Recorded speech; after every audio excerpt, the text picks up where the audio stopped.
Internet, and welcome to another episode of Holy Crap, Do You Ever Stop Complaining, You Annoying Tiny Ginger? No, I don't. Today we're going to be talking about a big video game company that everybody knows and loves, Nintendo, and how they've actually been not the consumer-friendly company that everybody thinks they are. I've made 7 douchey sins that they've been committing throughout their video game history, and I'm going to show you them to make you realize they're not that great. So without further ado, let's take a look behind the shady veil of greatness that is Nintendo and see what we can find.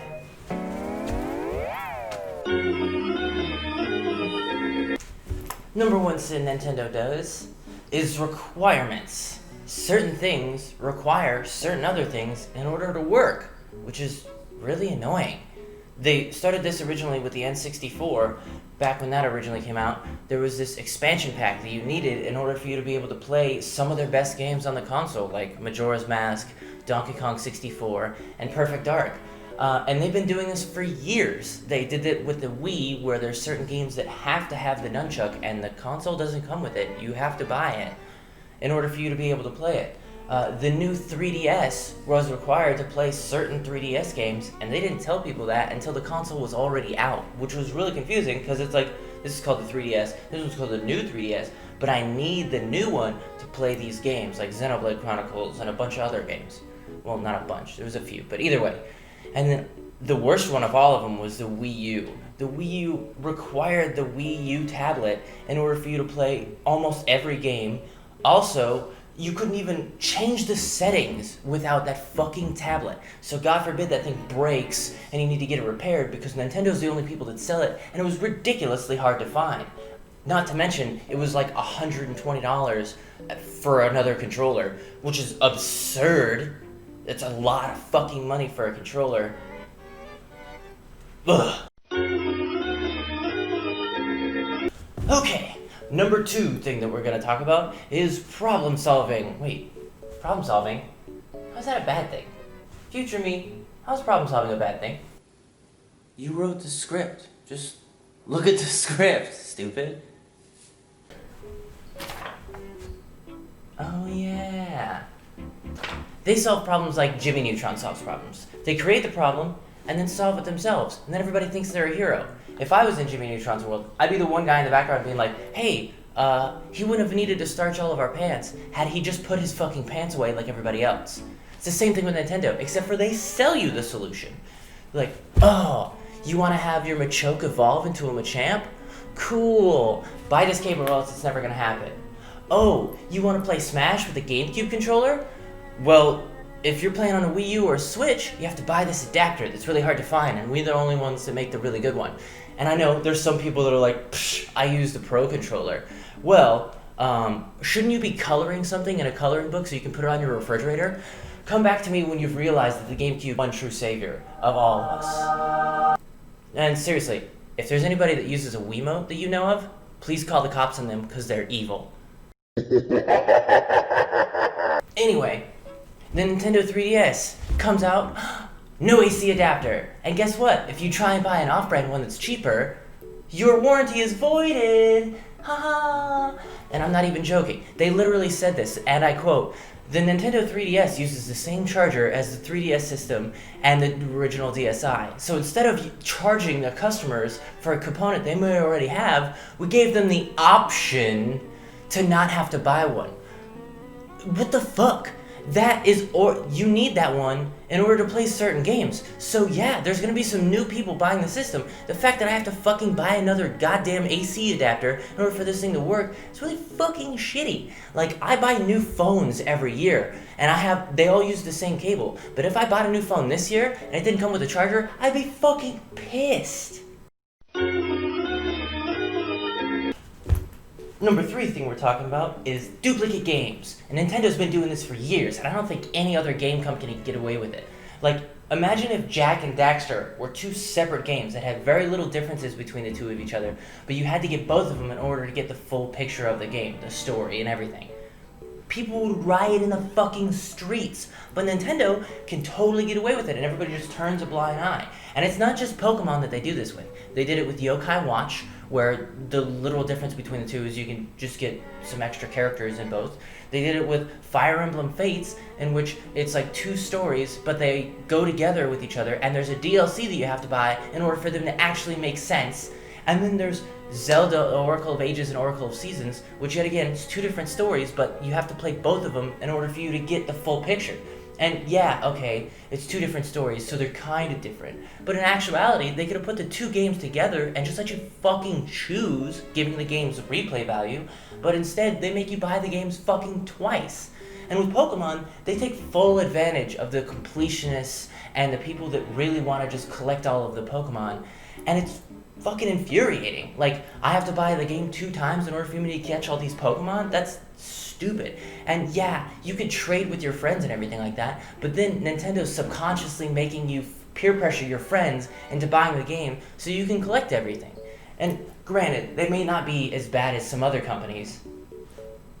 I'm looking at you, Capcom, with your 5 renditions of Street Fighter, and all it has is the words Alpha or Super in front of it. But it's still shitty. The fact that I have to pay full price for 2 games in order for me to catch 10 extra Pokemon is just fucking absurd. Now, the next thing we're going to talk about is online. And I know some of you audibly groaned when you hear online and Nintendo in the same sentence, because their online connection has always been a joke, and it seems like not only are they behind the times, but they are actively avoiding trying to upgrade their system in order to be more in line with current-gen consoles. They have shitty intermittent connections, you're constantly dropping in and out of the games, even ranked matches delete you and then you lose rank for them, there's no support, and they have no functioning chat system, which is fucking ridiculous. The Switch doesn't even have Bluetooth connection, and it's 2020. I have a refrigerator that has Bluetooth connections, and that's not even a joke.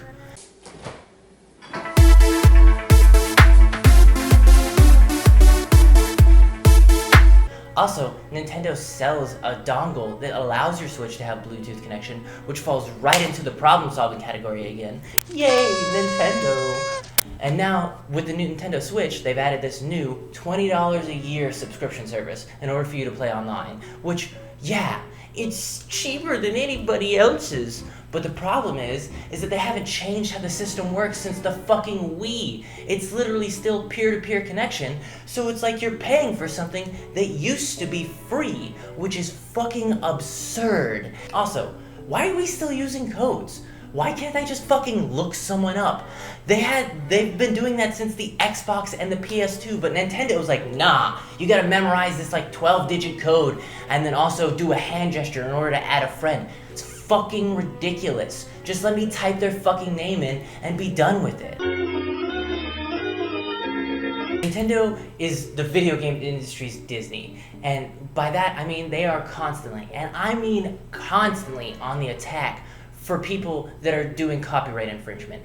They have sued ROM companies for tens of millions of dollars for selling ROMs of their old games, and because for some reason they don't want people playing their games, I guess. And they constantly copyright strike YouTube videos and take them down. They hit lowly little Etsy sellers that are just selling stuff because their characters have likenesses to them, which is just fucking stupid, because if you want people to enjoy and talk about your video games, why not let them sell product that shows pride in those works? But instead they're like, no, we're going to keep all of our stuff to ourselves, and you can only enjoy our nostalgia under our strict supervision. They want to be able to control it all, which is just fucking dumb. And it doesn't matter from a lowly Etsy seller to Soulja Boy. If they catch any hint of you using their products for anything other than what they allow, they will sue you so fast. And not just sue you, they'll also hit you with DMCAs in order for DCMAs. DMCAs. Yeah. In order for you to stop making those products. And then the next thing is no sharing. And this has been going on for far too long to have any other excuse other than the fact that Nintendo likes money and you're gonna buy it anyway. Why the fuck can I not have more than one file save in Pokemon, in Animal Crossing, and a bunch of other games? That's so fucking dumb. I mean, like, I would get it back in the day with, like, the Game Boy with the little shitty cartridges that doesn't have a lot of storage. But nowadays, you can't even buy a cell phone without having 120 gigs so you can take a bunch of blurry pictures of your ass. Or is that my face? Oh.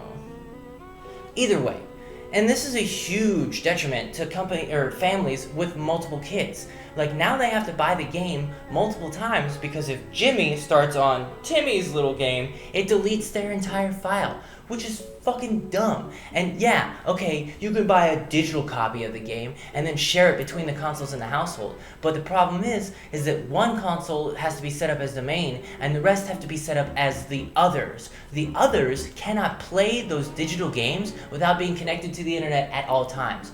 Granted, you can leave one at home and then the other one you can take with you, but that kind of defeats the purpose of the console, the Switch, being a portable console. It just makes it a fucking home console. And now, my most hated of all the douchey sins Nintendo does is the limited supply. It seems like every console, every collectible, every special edition never has enough to meet the demand. And a lot of the time, that's by design, meaning they don't create enough in order to create like a panic that everybody just needs to go out and buy this product the instant they see it. And the best example of this is the Nintendo Classic, the NES Classic. When that originally came out, there was such a hot item and such a limited supply that people were buying them in a frenzy. It created scalpers, where scalpers would go out and buy as many as possible and then sell them online for like $300. And people would buy them. And you know, it might look good to your investors that, like, look, all of our products sold out super quickly. But you know what else might look good to your investors? Selling a bunch of them. Why not just make more? Because people want to buy them. Let me let you in on a little secret, okay? If you make more, people will buy them. And I know, it's a crazy fucking concept, but it's true. And I'm sure that people would gladly spend more money with you through your console than they would want to spend on Amazon with those people that are hiking the price up like 300%. It doesn't make any fucking sense. And right now, the Switch is in the same boat where, yeah, it might be because of the virus, but before that, they were still in limited supply. If they would have just kept up with the demand, then maybe they won't be in this boat where people are buying other consoles because they're stuck in their house with their kid for 24 hours a day and they want them to shut the fuck up. So they just buy them anything. Just sell more of your console. People will buy them, Nintendo. Holy shit. Those are all my gripes on Nintendo. And don't get me wrong, I love Nintendo. I buy a lot of their product. But we as a gaming society really need to start taking these companies seriously and make sure that they're not taking advantage of us and ripping us off, because they're supposed to be in the market for selling fun and community games, but instead it seems like they're just out to make more money so they can buy a blue private jet to offset their red private jet, because God forbid, what CEO doesn't have two private jets? And I know I probably missed a few things. Let me know in the comments what I missed. I'm not going to talk about the fucking Labo. But either way, this is the end of my video. I hope you guys enjoyed and maybe understood or learned some new things about Nintendo. And have a good day, guys. Peace.